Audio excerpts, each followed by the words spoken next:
Halo adik-adik semuanya, kembali lagi di PSBB, pembelajaran seru bareng GSB. Nah, sebelum itu kenalin nama kakak Kak Putri dari Tangerang. Setelah kemarin kita belajar tentang sistem pernafasan dan juga sistem pencernaan, sekarang kita akan belajar tentang sistem peredaran darah yang ada pada manusia. Pasti penasaran kan? Yuk kita mulai!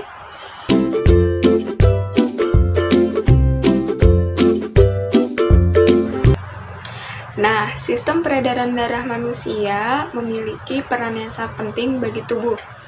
Memiliki peran untuk mengalirkan nutrisi dan oksigen ke seluruh tubuh, berperan dalam proses metabolisme juga. Nah, sistem peredaran darah manusia juga memiliki fungsi lain. Yang pertama, mengeluarkan sisa proses metabolisme berupa karbon dioksida melalui paru-paru. Dan yang kedua, menyalurkan hormon ke seluruh tubuh. Yang ketiga, menjaga suhu tubuh agar tetap stabil. Dan yang keempat adalah mendukung proses pemulihan luka atau cedera. Nah, sistem peredaran darah manusia tersusun atas pembuluh darah dan beberapa organ, yaitu yang pertama ada jantung. Jantung adalah salah satu organ di dalam tubuh manusia yang berfungsi untuk memompa darah ke seluruh tubuh. Di dalam jantung terdapat 4 ruang, yaitu menjadi 2 bilik ventrikel dan 2 serambi atau atrium. Serambi dan bilik kiri ini berisi darah bersih yang banyak oksigennya, sedangkan bilik dan serambi kanan berisi darah yang kotor.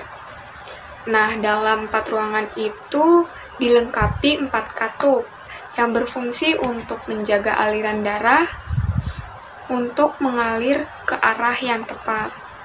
Nah, selanjutnya ada pembuluh darah. Pembuluh darah ini berfungsi untuk mengedarkan darah dari jantung ke berbagai organ dan jaringan tubuh maupun sebaliknya. Pembuluh darah dibagi menjadi 2, yaitu yang pertama ada arteri.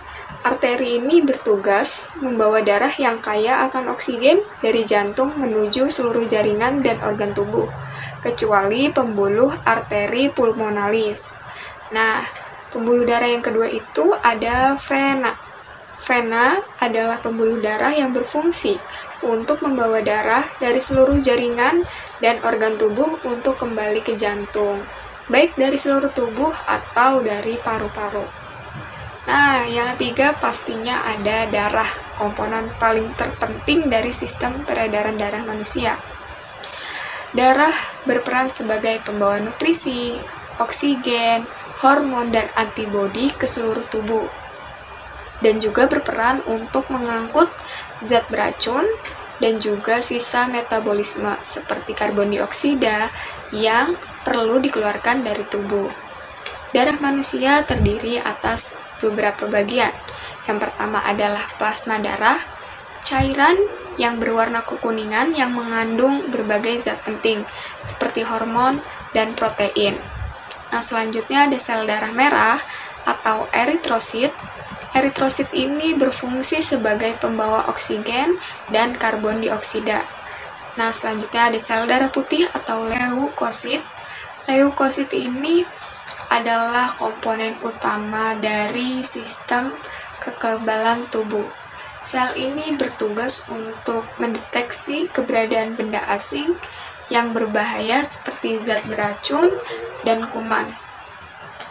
Yang selanjutnya dan yang terakhir adalah trombosit atau keping darah yang dibutuhkan oleh tubuh untuk menunjang proses pembekuan darah saat terjadi luka atau cedera. Setelah kita mempelajari tentang fungsi sistem peredaran darah, kemudian ada organ-organ penyusunnya, dan selanjutnya adalah kita mengetahui sistem atau mekanisme peredaran darah itu. Nah, sistem peredaran darah itu dibagi menjadi sistem peredaran darah besar dan sistem peredaran darah kecil. Sistem peredaran darah besar dimulai ketika darah yang mengandung oksigen ini dipompa oleh bilik kiri menuju ke seluruh tubuh melalui aorta. Sedangkan darah dari tubuh yang sudah tidak mengandung oksigen akan dikembalikan ke serambi kanan, yang dilakukan oleh vena cava inferior dan vena cava superior. Nah, sederhananya dari jantung atau jantung bilik kiri melalui pembuluh nadi, kemudian pembuluh kapiler, selanjutnya ada pembuluh balik, kemudian kembali lagi ke jantung serambi kanan.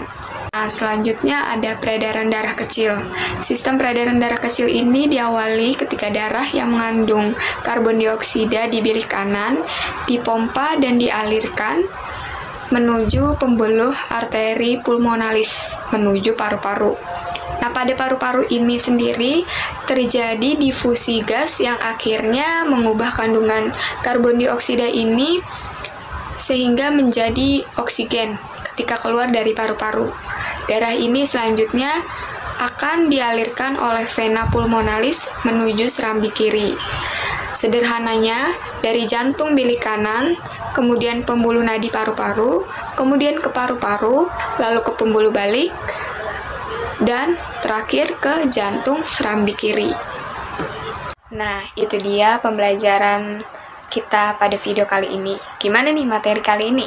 Semoga teman-teman jadi paham ya gimana sistem peredaran darah pada manusia itu. Sampai jumpa di pembelajaran selanjutnya.